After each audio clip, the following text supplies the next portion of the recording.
baby. Nasty Vinco, that's what I'm talking about.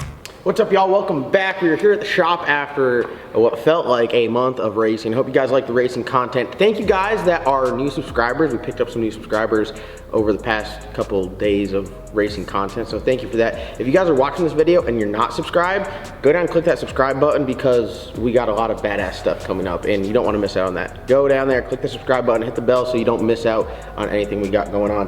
This is actually the last week of our giveaway, so today is what? Is today Tuesday? Yeah. Today's Tuesday. I think Saturday is the last day of our LS Nasty experience, which is like kind of like a mini raffle that we got going on. If you win, you get $1,000. We fly you down here, you hang out with us, and you get to ride in one of our 4-second street cars. It'll probably make a 530 pass in full transparency because that's where we run it when we have a guest riding with us. No lie, I'm a little terrified when someone's riding next to me because what if they freak out and start slapping me and shit? Who knows? All right, today we are talking about the big block single turbo kit we just got done on BJ's car here. Brought us the car. It was a nitrous car before, had some nitrous headers, and I said, BJ, it's time to go turbo. He's like, let's do it. Had a little turbo laying around. It's a Turbonetics 106. This thing went very fast back in the day, and I think for what BJ's trying to do, it's gonna be a perfect turbo because we're not trying to set the world on fire. Just go out there and split some wigs on a Thursday night, and I think that's what this thing's gonna do. As you can see, it fits with the front end on. We got the hole cut out for the turbo. It's running a single bullhorn out this side. A lot of people ask, they're like, man, why are you only running the one exhaust, not the dual exhaust? Well, if you look over here, you'll notice that there isn't a lot of room for a dual exhaust. You gotta keep in mind, right? I know what everyone's saying when they're looking at this clip right now, they're pausing it and they're like, hey babe, come here, and they call their girlfriend slash boyfriend over. And if you're a nitrous guy, it's definitely boyfriend. They're like, look at all that room. They definitely could have run another Y off here. No. But in fact, you can't because you gotta keep some things in mind. We have to run a mandrel off of this, a fuel pump, and we have to have a fuel tank over here. So you can't just be like, oh, we got room, and you make the exhaust, and you're like, hey, we actually have to convert it to EV because there's nowhere for a fuel tank. You gotta play chess, not checkers when you're building these cars. Thankfully, we have enough that we can look around and be like, oh yeah, we need a fuel tank on this one, so we can't run dual exhaust. Room-wise, there wasn't a whole lot of room. The turbo is literally like as close to touching, I mean, you can't even get a finger in between there as you can get. The placement is, I think, that's really as low as I could get it and as high as I could get it at the same time. If we were any higher, we would have hood clearance issues with the crossover. So it was very challenging. This one really kind of pushed me to, I guess, do a good job because I had no other choice than it's either gonna not work or I had to do a good job. I'm not a professionally trained fab guy. I just do turbo kits on the side. Just I learned how to weld, kind of self-taught deal, and I enjoy doing it. So this one was pretty fun to do. Let's pull the front end off. We'll give you guys the whole grand tour, the start to finish. We are 99% complete. The last thing I have to do is just drill a hole and put an O2 bung in this guy, and then we are done. BJ's supposed to come pick it up today, and I already got my next one in there. Salty John Fab is actually turning into a business. So if you guys are interested in getting a turbo kit done, should I do this? Should I do it? You can email me for pricing. I'm not cheap, but I feel like, I mean, I use like all of the highest quality parts. Yeah. So, I mean, if you think about it, for the parts, it is kind of cheap because some guys are out here doing like Amazon aluminum, 30 pounds of boost blows open like Reynolds wrap. And then you got this Race Parts Solution 11 gauge aluminum. This thing right here, I mean, you could lift the car up. Yeah, you could, it is so thick. Stainless bros. Their stainless is polished in and out. It's super, it's nice, it's thick, everything welds good, everything's back purged. I mean, it is just, I think it's pretty solid. So if you guys are interested in the turbo kit, I don't do street cars, I only do race cars because I'm not dealing with, if your front end doesn't come off. If your front end doesn't come off, I don't want to do it. I want there to be bars and we'll make it work from there. I enjoy doing the turbo kits. I wouldn't mind doing one for a customer here and there. I would say like timeline wise, if I have the allotted time to work on it, I get them done extremely fast. I have 22 hours in this. I think with trimming the exhaust and doing all the other like little odds and ends stuff, I have 22 hours, which if you think about that, that's really not bad because, I mean, that's literally 2 10-hour days and then the next morning. I mean, I'm good with that. I try to be efficient with my time because I don't have a lot of time, but I enjoy welding and I enjoy getting better. So I want to give a shout out to BJ for this is like a practice run for me, just to, you know, I definitely got better on this one. There is one area I do want to complain about. There's two areas right here.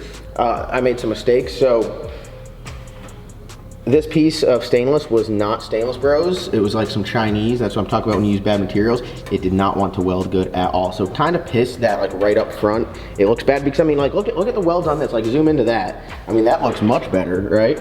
Mm-hmm. Way much better. And then trash. And it's just the material. Like the material did not want to weld, didn't want to like get any color. I noticed it after when like the piece of straight that I cut it off of, it was just not, it was not the same. So. And then the motion flanges didn't really have good fitment on this one because it's a 3-inch saddle for 3 on 3.5 inch. So we kind of had to, I had to fill a gap. It made it work. It was not pretty. I'm not gonna lie. I was not happy I had to do that, but we got it to work. And I think, you know, if you stand there like this to show people the turbo kit, it doesn't look bad. It looks flawless. If you're looking at the turbo kit like this, I mean, 10 out of 10. I'm happy with my welding. It looks good. All right, let's pull this front end off. We'll give them the grand tour.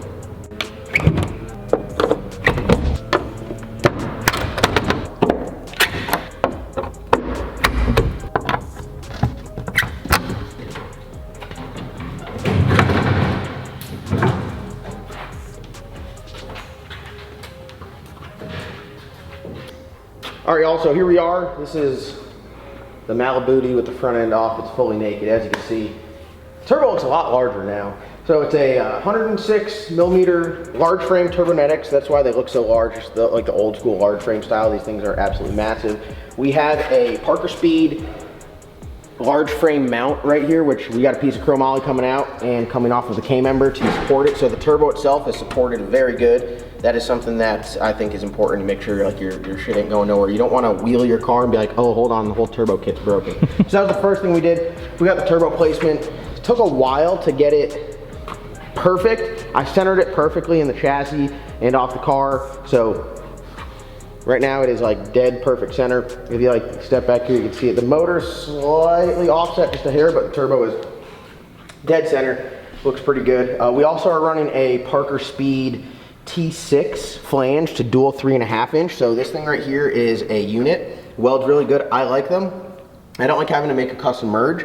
This is something that he whipped up custom for me. So big shout out to Parker Speed. I was like, hey, I need to do dual 3.5 inch T6. He's like, that's absurd because it's just like way too large. And I was like, but I need it. He whipped it up for me. I think on his website, it's called the all meat, no potatoes flange. So go ahead and get you one. Anything like really, any big block stuff, we're using 3.5 inch. Most of the headers, if you buy them, they have a 3.5 inch collector. So there's no point to just neck it down to 3 inch and run it over there. We obviously know the restriction is going to be the T6 flange of the turbo itself, but I think it looks good with the 3.5. I think it'd look goofy if you had 3.5 inch here, necked down to 3 inch, and then ran it all the way out. So big shout out to Parker Speed for hooking us up on both of those. Other than that, we have Stainless Works. All their bends, they're 45 with leg, some straight, some 90 no leg, some 90 with leg. I highly recommend checking out the Stainless Bros guys. They, Stainless Bros material, V-bands, anything, you name it, they're badass.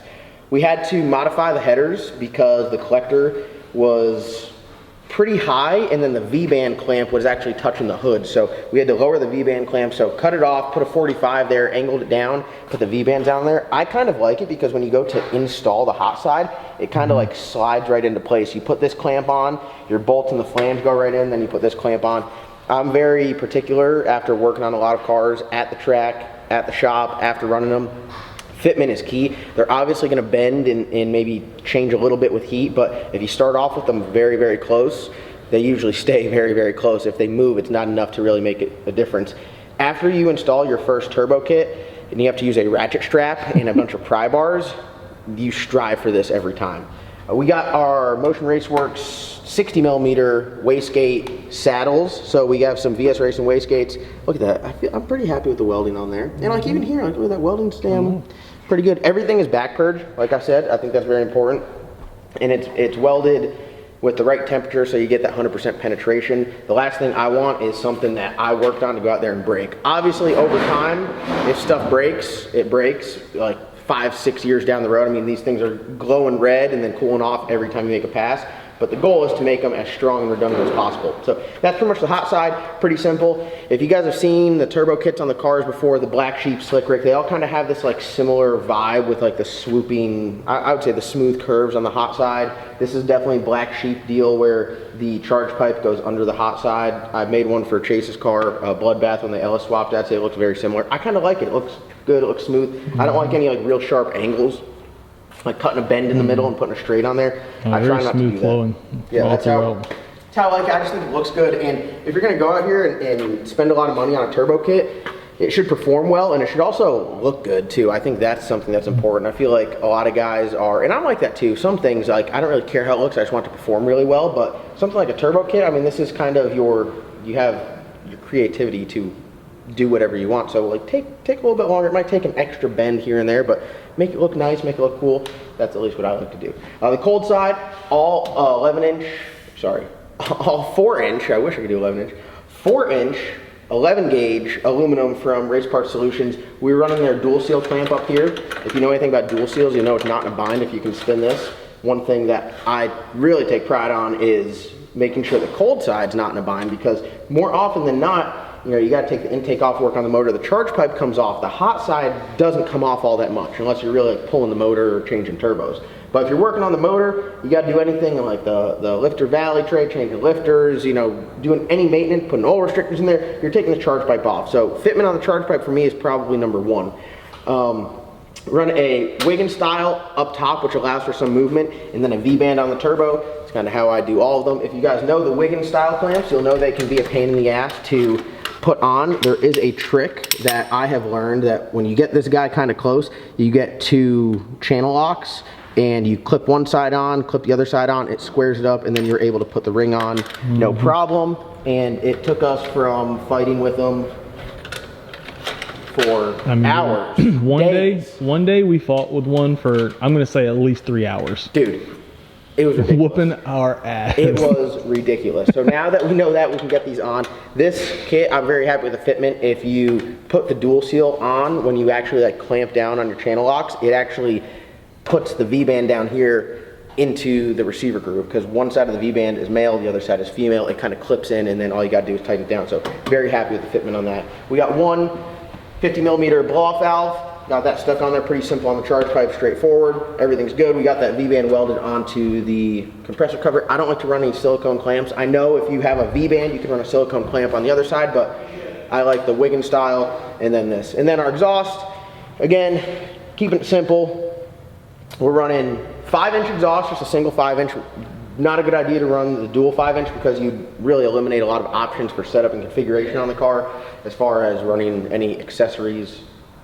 If you're running a dry sump, you need to have, if you have multiple belts, if this thing ever changes from just like the standard wet sump big block, you want to not have to change the whole turbo kit. So 5-inch, 11 gauge, all Race Parts Solution stuff as well. And then we had a nice big old bend here. We put a picture up on Facebook, got like 10,000 comments, which I thought was hilarious. And we got it cut down just the standard like OG bullhorn. So overall, the kit I'm super happy with. Yeah, it looks good. It looks good. I'm ready to hear it. I think it'll go fast for them. I'm stoked. So we're getting wrapped up on this one, and I'm gonna roll right into the other one. Should I give them a preview of the other one we're doing? Let's do it. All right, so BJ's coming to pick this sucker up today after we get that O2 bung welded in there. And then over here we got, ooh, it's not named yet, right? Nap time. This, oh, I think it just got a name. It might be nap time. It just got its name. This might be nap time. Night night. This is CJ and Pop's car right here. It is an RX-7 LS swap, similar to like, oh, they got the Black Sheep Junior. Yes, sir. I saw that. I thought that was funny. Black Sheep Junior. We got a T-Cam Performance billet front cover. It looks absolutely awesome. Yeah, so we're gonna do a single GT55 98mm turbo kit on this one. Again, race car, methanol, should be pretty straightforward. We're gonna put the turbo right up front here. We're gonna do like the good old exhaust in there, or sorry, good old charge pipe in there, exhaust. I think we're gonna try to go up and over. Okay. Try to do dual exhaust on this one. The biggest thing with this is we have a lot more room from the front of the bumper to the motor plate. That's where you run into a lot of issues, just not having a lot of room. So this one here should be nice, doing 3-inch stainless exhaust, 3-inch stainless hot side. We'll do 4-inch 11 gauge cold side, and probably dual 4-inch exhaust. If we're doing the exhaust dual, if we're doing the single exhaust, it'll be a single 5-inch. So we're gonna have to figure out how to brace the turbo all the way up here, which I'll be honest with you, I'm not the best at like bending chromoly and doing all that stuff, so it's definitely gonna be a challenge for me, but that's why we do these, you know, to learn and get better. So I'm excited for this guy here, and I think this one's gonna be a really good turbo. I'm gonna try to do this one without as many delays. You know, with BJ's car, we were moving shops and some storm work and all this other stuff. We're gonna try to get this parts list ordered up today, get the parts in here and start working on it next week, and maybe get it done in, you know, in a week or two and have it back to them. So if I had enough time, like if I had enough time to do this as a full-time job, I could probably do like 2 turbo kits a week, but I'm so busy doing other stuff. I'd be lucky if I can get, you know, 10 hours of work on it in a week. I'm gonna try to get it knocked out quick for him because I like having this bay open. Like for the 10 minutes where there's nothing in here, I felt good, like a weight lifted off my shoulders. So I think it's good. Excited to see BJ's car, get it wrapped up and see it at the track and out there having fun. That's what it's all about. So if you guys are interested in getting some fab work done, send me an email, lsnastyllc@gmail.com, and send some pictures of your car too. Like if you are interested in getting a Salty John fab turbo kit, I'd be more than happy to, you know, if you got money, I got time kind of deal, and get you a high quality product at the end. By no means do I think I am any better fabricator than anyone else out there. I just like doing this for fun. So if you want to have a Salty John fab turbo kit, we could do it. We can make it happen. So thank you guys so much for watching. Like always, comment, like, subscribe. Go down there and click that bell next to the subscribe button, and we'll see you guys in the next upload.